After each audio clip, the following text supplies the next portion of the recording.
Hi there, if you're watching this, I'm assuming you've already seen the introductory video for the Much Ado About Nothing post-apocalypse theatre production that we put together, and this is being entered into RØDE Reel. So here's a little behind the scenes fabulousness for you guys to pick through and point out everything that I did wrong. You'll have to forgive the jump cuts. I hate jump cuts, but I can't pull this off in one go no matter how competent and passable an actor I might be. The major thing to be learned from this is, if you're going to invest in any one piece of gear on your computer desk, don't skimp on a card reader, because after the second day of shooting I went to back everything up to make copies and duplicates so I can edit. What happens? The card reader eats the whole thing. Here's a vague simulation of my feelings at that time.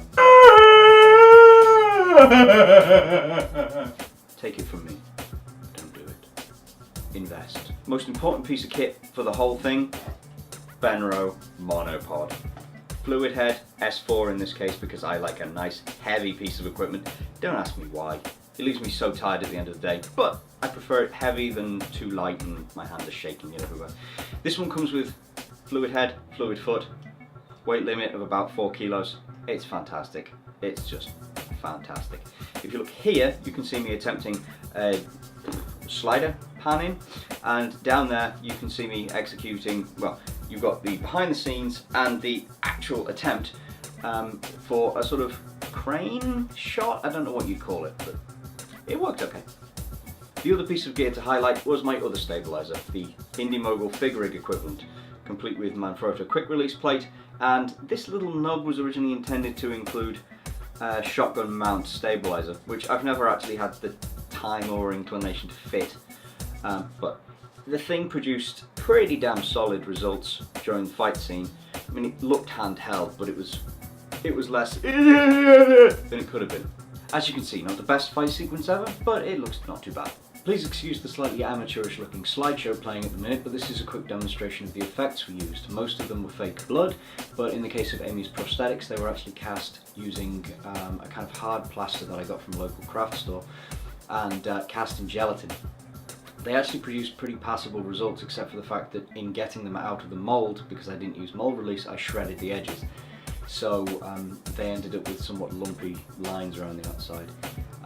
Doing it again, I'm going to seal it with latex, but as you can see, they looked pretty good in the dark. The young lady you can see in the background runs by the name of Chip, and she had volunteered for the sound role about 5 minutes beforehand, and with very little instruction she'd actually picked up the whole thing, which could indicate that soundy is a relatively simple task to pick up and a very difficult one to master, or it could simply be that Chip is quite smart. The equipment she's actually wielding is a Zoom H1 magic clamped onto the side of a boom pole with an extension cable connecting a RØDE VideoMic Pro to it.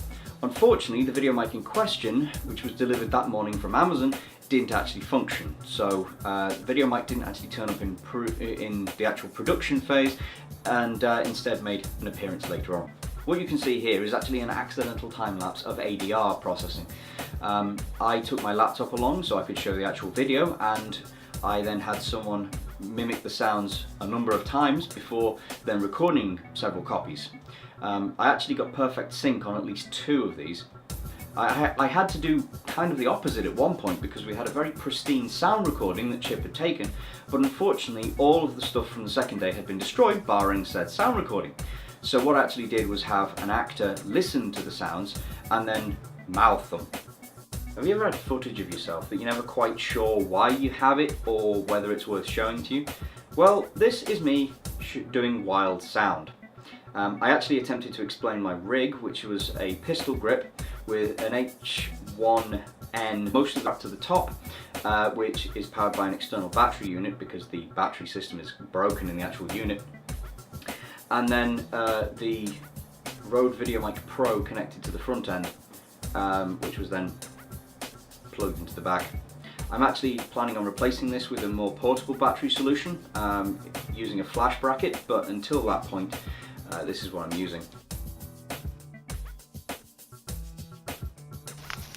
And here's a brief bit of me wandering around looking like a pillock.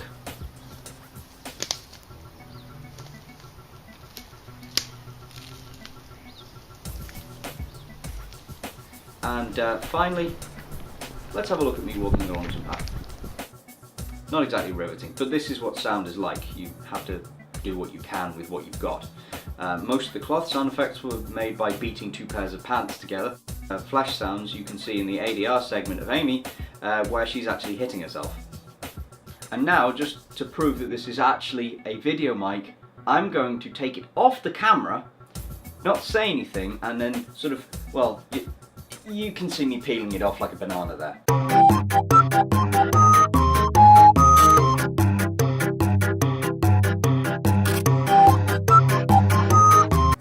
Visual effects are fairly limited on this production because very simply I don't really know what I'm doing with visual effects very well. So I started off with entirely practical and then had to trim them back and back and back and back because of location limitations. But what we did have was tracked in bird poop, tracked in blood spatter, and my personal favourite, splicing two images together to make a functional final sequence. Because the original recording was eaten and then I could never get all three actors together on the same day. So what we ended up doing was shooting Marcus, the guy coming out of the door, separately to the other guys. Unfortunately, I couldn't get my camera tripod to set up in exactly the same position the next time around. So what we ended up with was, well, big giant Marcus syndrome. Check it out. I don't know how helpful that was or how good an advert it was for the VideoMic Pro. Now, I hope that was at least a little bit enlightening to you, and please go ahead and pick out my errors in the actual video so I can learn a bit more.